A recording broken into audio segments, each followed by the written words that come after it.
네, 이제 오늘 이 시간에는 증권사나 이제 투자자들이 아닌 실제 이제 조선사에서 이제 슈퍼사이클이라는 단어를 사용한 이유가 무엇인지 이제 그 점에 대해서 한번 생각을 해보겠습니다. 일단 이제 작년 2021년 1분기 컨퍼런스 콜 때 이제 한국조선해양은 이제 이런 말을 했는데요.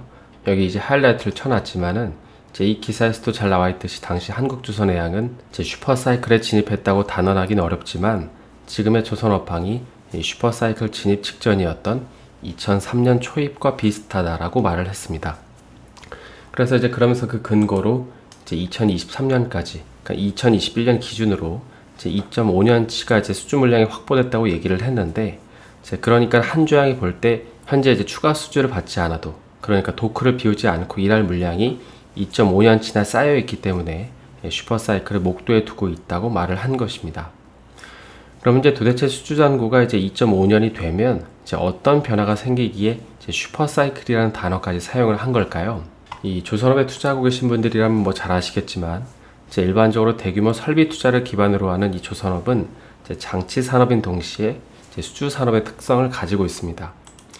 일단 이제 넓은 부지에다가 배를 짓기 위한 이 도크랑 기자재를 마련을 해야겠죠. 그리고 이제 이를 운영하기 위해서 일정 수준의 인력도 유지를 해야 되는데 이런 식으로 이제 한번 큰 돈을 투자해서 만들어 놓으면 이제 여간에서는 경쟁자가 치고 들어오기가 쉽지 않은 사업 구조입니다. 그러니까 진입 장벽이 이제 높다는 거죠. 그런데 이제 만약 이렇게 시설을 이제 구축했음에도 불구하고 이제 수주가 되지 않아서 도크가 놀면 어떻게 될까요?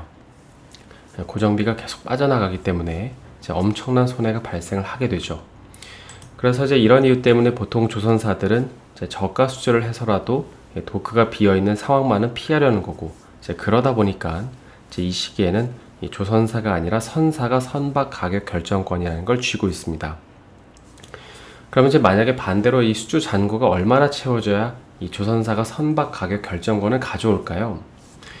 이번에 이제 한국조선해양이 발표한 수치를 보면 이제 대략적으로 2.5년을 얘기를 했는데, 보통 이제 수주 잔고가 2.5년이 넘어가면 선박 가격이 서서히 올라가기 때문입니다. 물론 이제 이게 무슨 공식처럼 이 조선사들의 수주 잔고가 2.5년이 되면 신조선가가 올라간다, 이런 논리는 아니지만 여러 가지 이제 사정들을 조합해 봤을 때 이제 수주 잔고가 이제 이러저러해서 2.5년치 이상이 되면 이제 이때부터 조선사들이 이제 일감을 가려서 받는다고 하죠. 그런데 이제 한편으로 생각해 보면 이제 어떤 조선사들은 이미 수주 잔고가 2.5년 이상 넘어간 회사들도 있지만 또 어떤 조선사들은 이제 아직도 수주를 많이 받아야 하는 조선사들이 있잖아요. 그럼 이제 이 경우에는 이제 수주를 해서 도크가 덜 찬 회사들은 도크가 꽉 찬 회사만큼 선가를 이제 높게 못 받을까요? 그렇지 않습니다. 보통 이제 조선업계는 그 1등 업체에서 선가를 올릴 움직임을 보이면 이제 다른 조선사에서도 이제 수익성 확보 때문에 가격을 높여 이제 수주에 들어가는데, 이제 왜냐하면 이제 회사가 몇 개 없기 때문이죠. 참고로 이제 작년을 기준으로 그 한국과 경쟁하는 중국 상위 업체의 수주 잔고는 평균 이제 2년이고 일본은 이제 1.5년이 채 되지 않는다고 하는데요. 그럼 이제 현재 2.5년 도크가 이제 꽉 찬 상태에서 이 한주양이 그리는 시나리오가 뭘까요? 이 조선업은 이제 선박 계약을 맺은 시점과 또 실제 재무에 이제 수익이 잡히기까지 이제 시차가 있죠.